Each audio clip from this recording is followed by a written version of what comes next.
Hi everyone, कैसे हैं आप सब। So this is day 10 of our UPSC CSC mains PYQ series. yesterday we have covered north east insurgency under internal security.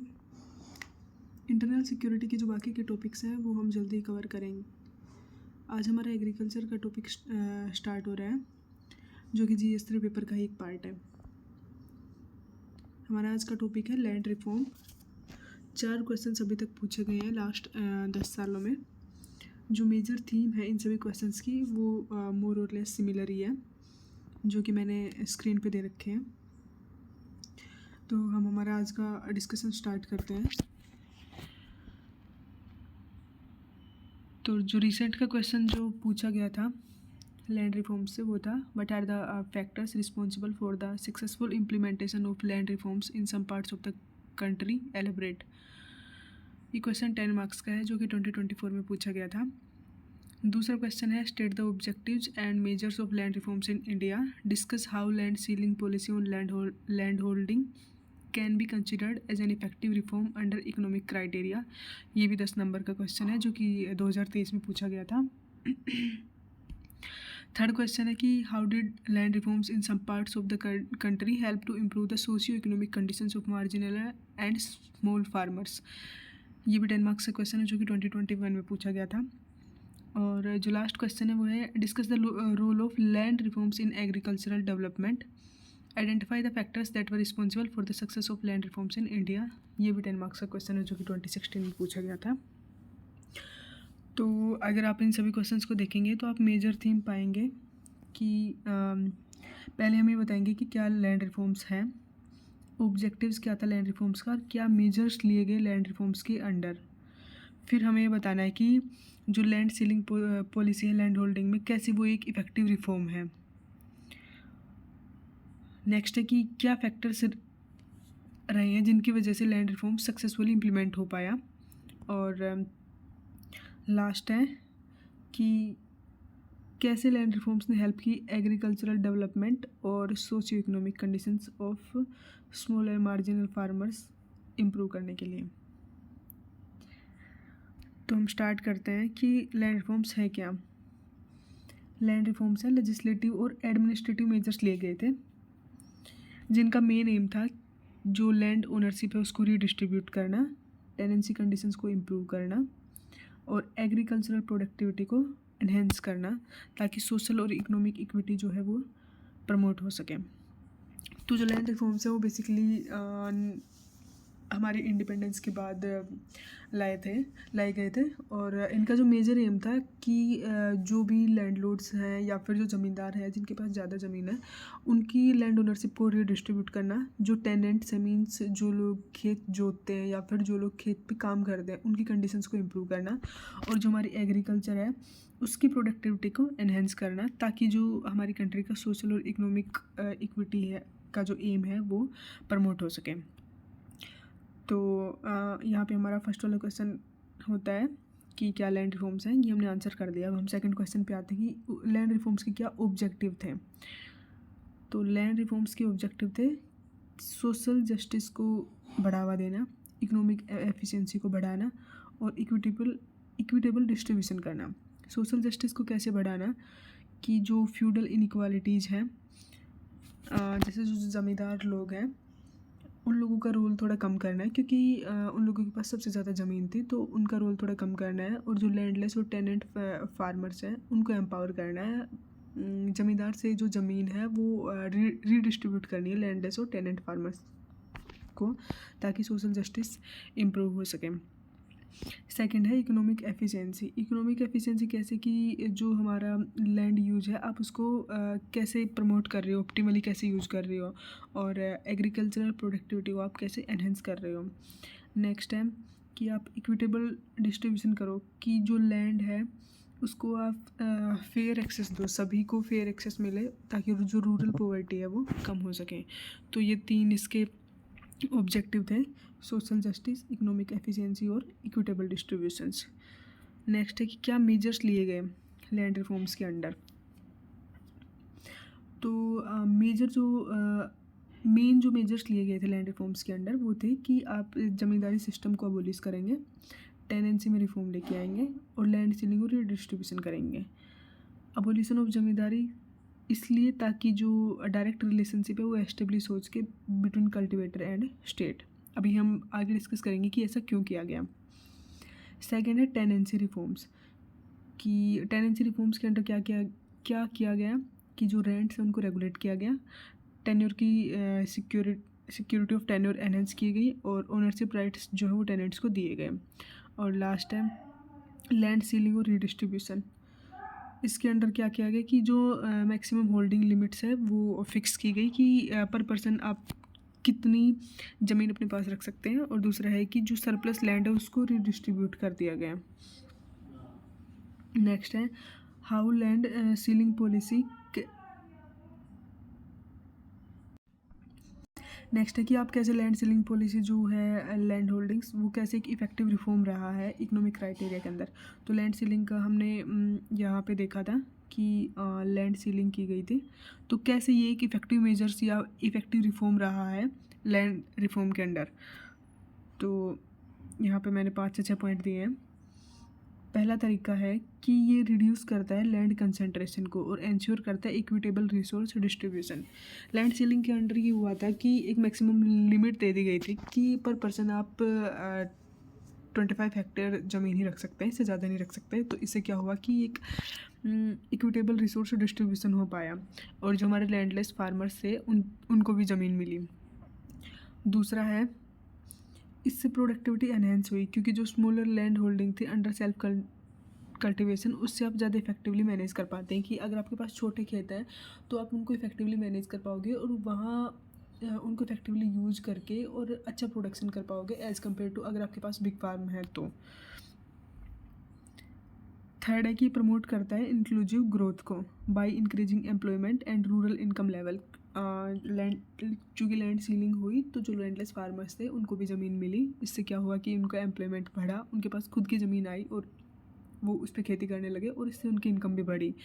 Next ये encourage करता है optimal land use as idle और surplus land brought under cultivation improves total output.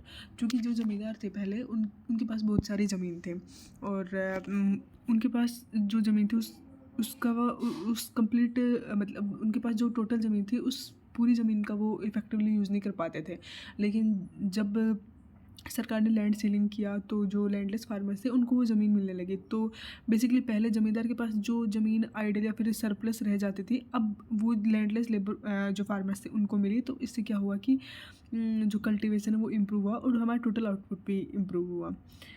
इससे क्या हुआ कि जो domestic demand है वो भी बढ़ने लगी, क्योंकि जब लैंडलेस जो फार्मर्स थे उनके पास ज़मीन आई तो उनकी इनकम बढ़ी। उनकी जब इनकम बढ़ी तो उनका जो कंजम्पशन है वो भी बढ़ने लगा।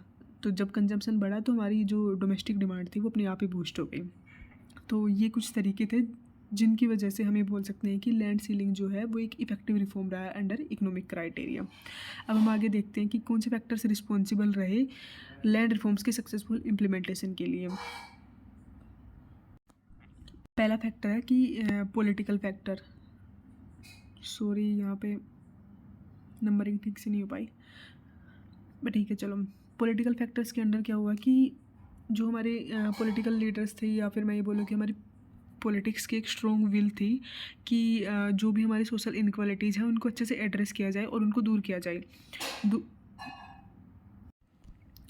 सेकंड है कि लीडरशिप चूँकि कंटिन्यू रही कि कांग्रेस पार्टी सेंटर में थी और स्टेट्स में थी काफ़ी लंबे टाइम तक। तो इससे जो पॉलिसी इम्प्लीमेंटेशन है वो एक लॉन्ग टाइम तक कंटिन्यू रह पाया और जो पॉलिसी है वो अच्छे से इम्प्लीमेंट हो पाई। सेकंड है सोशल फैक्टर्स। सोशल फैक्टर्स के अंडर क्या क्या हुआ कि ट्रांसफॉर्मेशन हो पाया कॉलोनियल डिवीजन ऑफ सोसाइटी से। कि पहले के ज़माने में जो ब्रिटिश थे वो जो बेसिकली जो ज़मींदार थे उन्हीं को प्रमोट करते थे या फिर उन्हीं को ज़्यादा इम्पोर्टेंस देते थे। लेकिन अभी लैंड सीलिंग और लैंड रिफॉर्म्स के बाद जो लैंडलेस लेबरर हैं या फिर जो फार्मर्स हैं उनको भी ज़मीन मिलने लगे। दूसरा था एक्टिव पीसेंट मूवमेंट, जैसे कि तिभागा मूवमेंट हुआ था जिसकी वजह से पब्लिक प्रेशर क्रिएट हुआ था गवर्नमेंट के ऊपर कि उनको सोशल चेंज करने ही पड़ेंगे और जो लैंडलेस लोग हैं उनको भी ज़मीन मिलनी चाहिए। नेक्स्ट हमारा इकोनॉमिक फैक्टर्स। इकोनॉमिक फैक्टर्स में क्या हुआ कि जो एग्रीकल्चरल प्रोडक्टिविटी है वो एनहेंस हुई, क्योंकि पहले ज़मींदार के पास क्योंकि काफ़ी सारी ज़मीन होती थी, तो उनमें से बहुत सारी ज़मीन उनकी आइडल ही रह जाती थी, उस पर कुछ भी उगाया नहीं जाता था। लेकिन अब चूँकि लैंडलेस फार्मर्स को मिली तो वो उस पर खेती करने लगे, तो उससे एग्रीकल्चरल प्रोडक्टिविटी बढ़ी। और पहले बड़े खेत होते थे तो उनको मैनेज करना थोड़ा डिफ़िकल्ट होता था, लेकिन अभी चूँकि खेत जो ज़मीन की जो लिमिट है वो कम कर दी गई थी, तो इससे भी एग्रीकल्चरल प्रोडक्टिविटी बढ़ी, क्योंकि आप उसको इफेक्टिवली यूज़ कर पा रहे हो। दूसरा है कि इकोनॉमिक अपॉर्चुनिटीज़ बढ़ी हैं, और थर्ड है कि फार्मर्स की इनकम इंक्रीज हुई है। नेक्स्ट हमारा एनवायरमेंटल फैक्टर। एनवायरनमेंट में क्या क्या चेंजेस हुई कि जो लैंड मैनेजमेंट है वो सस्टेनेबली होने लगा था, तो इससे जो लॉन्ग टर्म प्रोडक्टिविटी है वो एनहेंस हुई। नेक्स्ट है प्रोडक्टिव और कल्टिवेबल लैंड है, उसने रीडिस्ट्रीब्यूशन को इकोनॉमिकली वाइबल कर दिया था। लास्ट है हमारा टेक्नोलॉजिकल फैक्टर्स। तो अब किसान जो है वो मॉडर्न फार्मिंग प्रैक्टिसेस अडोप्ट करने लगे थे, ताकि हमारी जो एग्रीकल्चरल प्रोडक्टिविटी है वो एनहेंस हो सके। दूसरा जो डिजिटाइज्ड लैंड सर्वे हुए थे उनसे भी ट्रांसपेरेंसी बढ़ने लगी थी, और लोगों को डिजिटाइजेशन की वजह से अभी लोगों को पता चलने लग गया था कि उनको खेती के लिए कौन से इनपुट चाहिए, जिनसे कि उनका जो एग्रीकल्चरल आउटपुट है वो एनहेंस हो और वो एनवायरमेंटली फ्रेंडली और सस्टेनेबली भी हो सके। नेक्स्ट सब टॉपिक है हमारा कि how land reforms helps in agricultural development, की लैंड रिफॉर्म्स ने एग्रीकल्चरल डेवलपमेंट में कैसे हेल्प की। तो पहला तो ये हम ऊपर भी पढ़ चुके हैं कि इसने लैंड प्रोडक्टिविटी को बढ़ाया, क्योंकि जो अब किसान थे उनके पास ज़्यादा इंसेंटिव था वर्क और इन्वेस्ट करने का। बेसिकली पहले क्या होता था कि जब ज़मींदार के पास ज़मीन होती थी और वो लोग छोटे किसानों को देते थे काम करने के लिए। अब चूँकि किसान की खुद की ज़मीन नहीं होती थी और उसे तो बेसिकली आउटपुट ही प्रोड्यूस करना होता था, तो वो उस चीज़ पे ज़्यादा ध्यान नहीं देता था कि वो कैसे उस चीज़ को इफ़ेक्टिवली, उस खेती को या फिर इनपुट्स को कैसे इफ़ेक्टिवली यूज़ कर सकता है ताकि आउटपुट मैक्सिमम हो। और चूँकि उसकी खुद की ज़मीन नहीं होती थी तो इसलिए वो ज़्यादा ध्यान नहीं देता था। लेकिन लैंड रिफॉर्म्स के बाद जब छोटे किसान थे, जब उनको ज़मीन मिलने लगी, तो अब चूँकि उनकी खुद की ज़मीन होती थी तो वो उसको इफ़ेक्टिवली यूज़ करते थे, उसका अच्छे से ध्यान देते थे। उनको पता होता था कि हाँ, ये चूँकि हमारी ज़मीन है तो हम इस पे कौन से इनपुट लगाएंगे जिससे कि हमें अच्छा आउटपुट मिले और हमारी जो ज़मीन की जो सोइल वगैरह है वो भी इफ़ेक्टिव रह सके। सेकेंड है अबोलिशन ऑफ इंटरमीडियरीज, की जो इंटरमीडियरीज थे वो अबोलिश किए जा चुके थे, या फिर जो जमींदारी अबोलिशन हो चुका था, जिससे कि इंस्टीट्यूशनल क्रेडिट और मॉडर्न इनपुट जो है उनकी एक्सेसिबिलिटी बढ़ चुकी थी जो स्मॉल फार्मर्स थे उनके लिए। थर्ड है टेनेंसी रिफॉर्म्स आए थे, जिन्होंने long term investment in soil improvement और इरिगेशन फैसिलिटीज़ को एनकरेज किया। कि जैसे मैंने पहले बताया कि जो स्मॉल फार्मर्स हैं उनके पास अपनी खुद की ज़मीन है, तो अब वो लोग लॉन्ग टर्म इन्वेस्टमेंट करेंगे कि कैसे वो सोइल को इम्प्रूव कर सकते हैं, और अच्छे जो इनपुट हैं जैसे कि इरिगेशन हो गया, सीड्स हो गए, फर्टिलाइजर्स हो गए, कैसे उनको इफेक्टिवली यूज़ कर सकते हैं, क्योंकि उनकी खुद की ज़मीन थी तो अभी वो लॉन्ग टर्म के लिए सोच रहे थे। Next equitable distribution of land ने एम्पावर कर दिया स्मॉल और मार्जिनल फार्मर्स को, और उन जो रूरल एरिया में जो एम्प्लॉयमेंट है वो बढ़ा और इससे फार्मर्स की इनकम भी बढ़ी। नेक्स्ट है boost to green revolution in state like Punjab and Haryana witnessed faster adoption of HYV seeds and mechanisation. की जो ग्रीन रिवोल्यूशन है उसका फर्स्ट फेज जो हुआ था वो पंजाब और हरियाणा में इम्प्लीमेंट हुआ था, तो उसकी वजह से क्या हुआ कि जो हाई यील्डिंग वेराइटी वाले जो सीड्स थे और मैकेनाइजेशन था उसको फास्टली अडोप्ट किया जाने लगा था। नेक्स्ट है reduction in rural poverty and inequality as ownership rights improve farmers income security. कि जो रूरल पॉवर्टी है और इनइक्वालिटी है वो कम होने लगी थी, क्योंकि फार्मर्स के पास ओनरशिप राइट आ गए थे, तो अभी उनके पास खुद की ज़मीन थी जहाँ पे वो खेती करके और अपने लिए एक इनकम का ये उनके लिए एक इनकम का सोर्स हो गया था, तो उनकी इनकम सिक्योरिटी बढ़ गई थी। लास्ट है सस्टेनेबल और इंक्लूसिव ग्रोथ हुई थी, जिससे कि जो लैंड यूज है वो केयरफुल तरीके से होने लगा था और कंजर्वेशन भी होने लगा था। अब लास्ट जो इसका सब पार्ट है वो है कि कैसे लैंड रिफॉर्म्स ने हेल्प किया जो स्मॉल और मार्जिनल फार्मर्स हैं उनकी सोशो इकोनॉमिक कंडीशंस को इन्होंने कैसे इम्प्रूव किया। तो फर्स्ट है कि इसने ग्रांट किया ओनरशिप और security rights to tenant and landless farmers. ठीक है, पहला तो यही है कि जो छोटे किसान थे उनको ओनरशिप राइट्स मिले। दूसरा लैंड की प्रोडक्टिविटी हुई, क्योंकि जो किसान की इनकम बढ़ेगी तो वो मनी लैंडर्स पे कम डिपेंड करेगा पैसे के लिए, और वो खेती में अच्छी इनपुट लगा पाएगा, जिससे कि एग्रीकल्चरल प्रोडक्टिविटी बढ़ेगी। थर्ड है कि जो ज़मींदार है उनको अबोलिश कर दिया गया था, और इंटरमीडियरीज को भी अबोलिश कर दिया गया था, जिससे कि जो फ्यूडल ऑपरेशन और एक्सप्लोटेशन है वो भी ख़त्म हो गया था। नेक्स्ट है कि increased access to institutional credit, subsidies और गवर्नमेंट स्कीम्स फॉर इनपुट। अभी सरकार ने भी किसानों के लिए क्रेडिट की फैसिलिटीज़ प्रोवाइड की, उनको सब्सिडीज़ देना शुरू किया, और बहुत सारी गवर्नमेंट स्कीम्स आई जिसमें किसानों को इरिगेशन की जो इनपुट्स हैं वो दिए जाने लगे, और अच्छे सीड्स दिए जाने लगे, और फर्टिलाइजर्स दिए जाने लगे। अगला है कि इसने एनहेंस किया सोशल स्टैंडिंग और डिसीजन मेकिंग पावर को विद इन रूरल कम्युनिटी, क्योंकि अब वो लोग खुद से कमा रहे थे, तो उनके पास अपने इनकम का सोर्स था, जिससे कि वो लोग इंडिपेंडेंट बन रहे थे, तो इनसे उनकी जो सोशल स्टैंडिंग थी और डिसीजन मेकिंग पावर थी वो एनहेंस हुई। नेक्स्ट है कि इसने फार्मर्स की इनकम को इम्प्रूव किया, जिससे कि वो लोग अपने बच्चों की एजुकेशन और हेल्थ में अब इन्वेस्ट कर पा रहे थे, और जो सालों से जो पॉवर्टी की साइकिल चल रही थी इसने उसको ब्रेक किया। लास्ट है कि जो हाई यील्डिंग सीड्स और इरिगेशन और मैकेनाइजेशन जो है हमने इनको अडोप्ट किया, तो इसके बाद हमारी प्रोडक्टिविटी भी एनहेंस हुई। तो ये मैंने मेजर थीम इसके कवर कर लिए हैं।